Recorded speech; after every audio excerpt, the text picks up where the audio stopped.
tangga, dan kita nak tahu lebih lanjut bagaimana pandangan, pengalaman ataupun antara mungkin nak dikongsikan lah oleh tetamu kita hari ini. Kita nak bersama dengan mereka yang sudah pun bersedia bersama kita hari ini. Elok saya perkenalkan di ujung sana. Saya hari ini berbaju hitam putih bersama dengan Prof Izzy Haji Ali. Apa khabar Prof? Terima kasih bersama kami hari ini. Alhamdulillah, sihat mentua. Sihat, Alhamdulillah. Dan pasangan David Beckham dan juga Victoria. Kita perkenalkan, tapi versi Malaysia ya. Kita perkenalkan iaitu Ayu Raudah dan juga Zakwan Adha. Selamat datang ke wanita hari ini kedua-duanya. Terima kasih. Okey, Dan pastinya juga kita bersama dengan Mak Engku ya, Ku Farida, Ku Syafi'i, yang akan berkongsi pengalaman mertua menjadi mertua. Apa agaknya yang nak dikongsikan hari ini. Terima kasih bersama kami hari ini Mak Engku. Baiklah, permulaan ini mungkin kita nak tanya dengan Prof terlebih dahulu ya. Bila sebut tentang sayang isteri ni, ramai yang akan kata memang sayang isteri, tapi bila bercakap tentang hubungan dengan mertua, ada di kalangan kita sebenarnya yang hubungannya semakin dingin, semakin seolah-olah ada halangan di situ. Mungkin Prof boleh kongsikan antara punca kemelut berlakunya hubungan dingin ni. Okey. Terima kasih dan selamat datang kepada pelakon pemain bola kita. Dan saya pun minat bola juga ya. Yalah. Dalam hal ini, okey, itulah kadang-kadang orang ni sebelum kahwin tu duduk pikat bakal mak mentua. Bakal. Yeah. Masa tu kan nak dapat anak, right? Yeah. Lepas tu bila dah dapat, akhirnya dia lari and then tak berapa ambil berat. Saya setuju tadi apa yang dinyatakan oleh you all. Maknanya ibu bapa mentua ini sama macam ibu bapa kita, dan kita kena ambil berat. Dan kadang-kadang apabila dah berjauhan, jauh di mata, sometimes jauh di hati, walaupun ICT kita begitu hebat ya. Jadi interaksi dari segi fizikal itu kurang. Jadi dan raya pun kadang-kadang tak berapa nak ambil berat dan sebagainya. Akhirnya kadang-kadang bergaduh. Jadi pada saya perkara sebegini tak sepatutnya berlaku. Sebab tanggungjawab kita kepada mak kita sendiri ataupun mentua kita kena ambil berat. Seandainya ada masalah dan sebagainya, kita boleh cuba membantu. Bukannya apabila keluarga kita ada masalah, kita berusaha bersungguh. Tapi bila pasangan kita mentua kita ada masalah, tak berapa nak ambil berat. Kita rasa tak apalah, itu susah sendiri nanti. Tak boleh tu. Tanah. Okey, cinta isteri abaikan mertua. Bagi Zakwan sendiri sebagai seorang suami, bagaimana Zakwan meletakkan tanggungjawab sebagai seorang suami dan juga sebagai seorang anak ni? Okay, sebenarnya bagi saya lah, perbezaan saya tak meletakkan satu perbezaan antara mak mertua dengan mak sendirilah. Apabila dah menjadi mak mertua, secara tak langsung air semayang kita pun tak batal.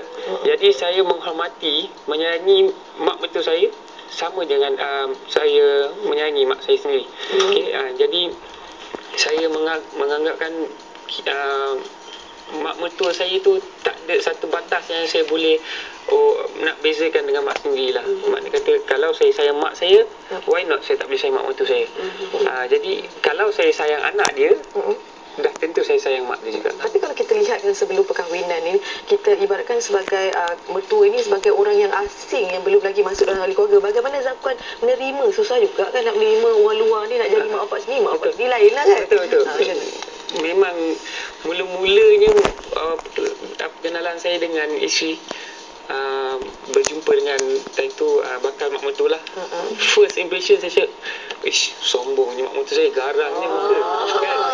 Memang first impression garangnya kan. Tapi bila kita dah kenal, tak ada apa-apa. Saya rasa macam alhamdulillah mak mertua saya sangat baik, sangat sporting.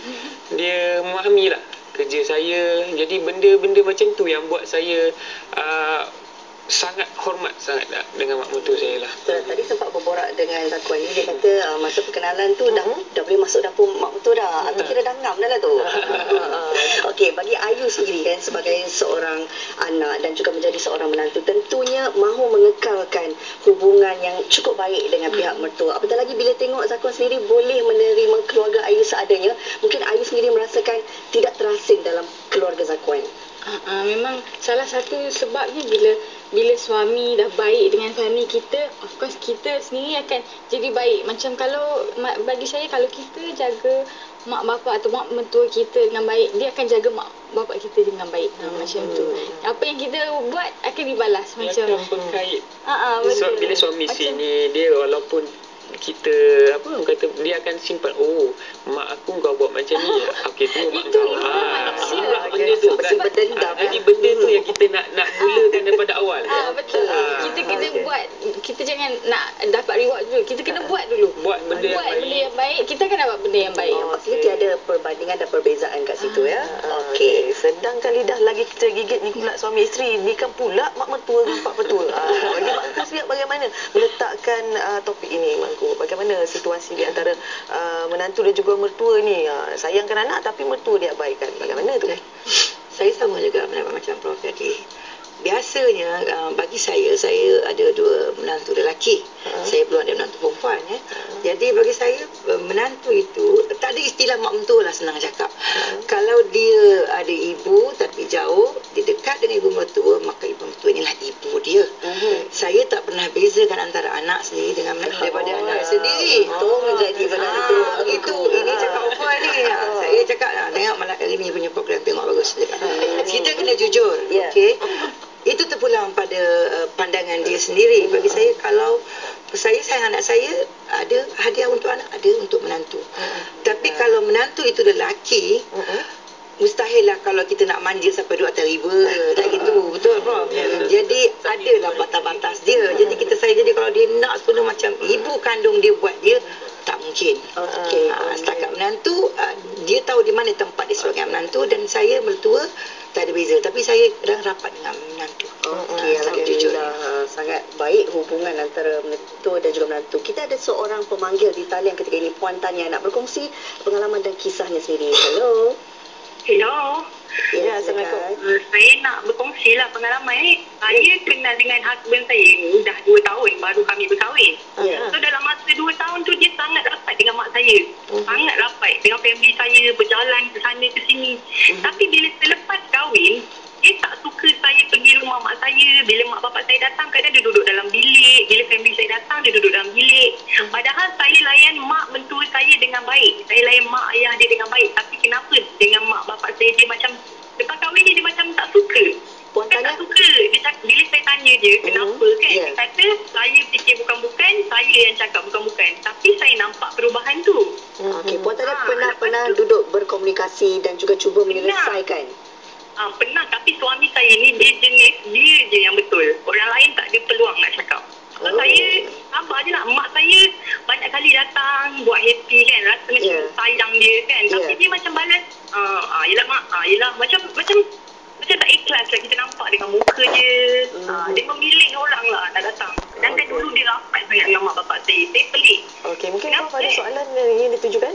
Saya nak tanya, macam mana saya nak cakap dengan dia, dengan orang yang tak boleh terima kesalahan dia? Macam mana saya nak terus terang? Cara pendekatan yang terbaik. Baik, terima kasih Puan Tania. Itulah orang kata, Prof, sebelum kahwin, nakkan anak, tackle mertua ni betul-betul kan, ambil hati. Tapi bila dah kahwin, begitu pula caranya. Macam mana cara pendekatan terbaik untuk orang kata menjernihkan keadaan ni? Masalah-masalahnya tanya saya lah ya. Okey. Elok sangat ya. Okey. Okey, sekarang ni isteri dah cuba approach right. Dan suami dia tak berapa nak bercakap, tak berapa nak bincang dan memasakkan diri segalanya betul. Tapi pada masa yang sama kita si isteri mungkin jugalah boleh mencari apa punca sebenarnya. Mesti ada sebab. Bukannya tiba-tiba just macam tu je jadi. Dan sebab itu punca itu boleh juga ditanya kepada pihak keluarga dia kalau suami tak berapa nak bercakap. Okey, tapi at the same time sebab kita berapat dengan suami ini, kita kena pandai memujuk. You lebih kenal suami you, kena pandai memujuk dan mencari di manakah puncanya itu.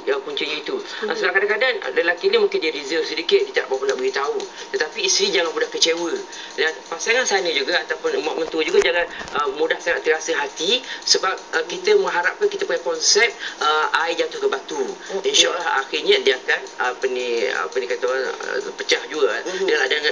Dalam hal ini kita nak jangan kecewa, sebab kalau kita cepat putus asa, pihak mana-mana sekalipun, maka akan menjadi semakin keruh. Mungkin ada function-function tertentu yang boleh merapatkan, tak kira lah sama ada hari raya ke apa benda ataupun suasana tertentu yang mana memudahkan pertemuan itu berlaku. Dan at the same time isteri juga perlu banyak berdoa, ya. Kita kena faham doa itu senjata orang mukmin, ya. Kena banyak berdoa dan jangan mudah putus asa. Dan paling saya nasihat kepada lelaki, ya. Saya juga lelaki, Zafran lelaki juga kan. Jadi kita jangan terlalu, ya, ikut dengan diri sendiri kita. Kita nak disiap saya juga, kita bukakan fikiran minda kita, kan. Sebab kita hidup, kita nak panjang hubungan kita. Hari ini mungkin kita rasa dengan isteri dah cukup, tapi mungkin satu masa kita memerlukan bantuan. Baiklah. Belum habis lagi perbincangan kita. Kita akan teruskan. Banyak lagi kita nak kongsikan pengalaman bersama dengan tetamu di studio. Tapi sebelum tu, Kita akan berehat seketika dan kembali lagi selepas ini dengan topik yang lebih panas. Jangan ke mana.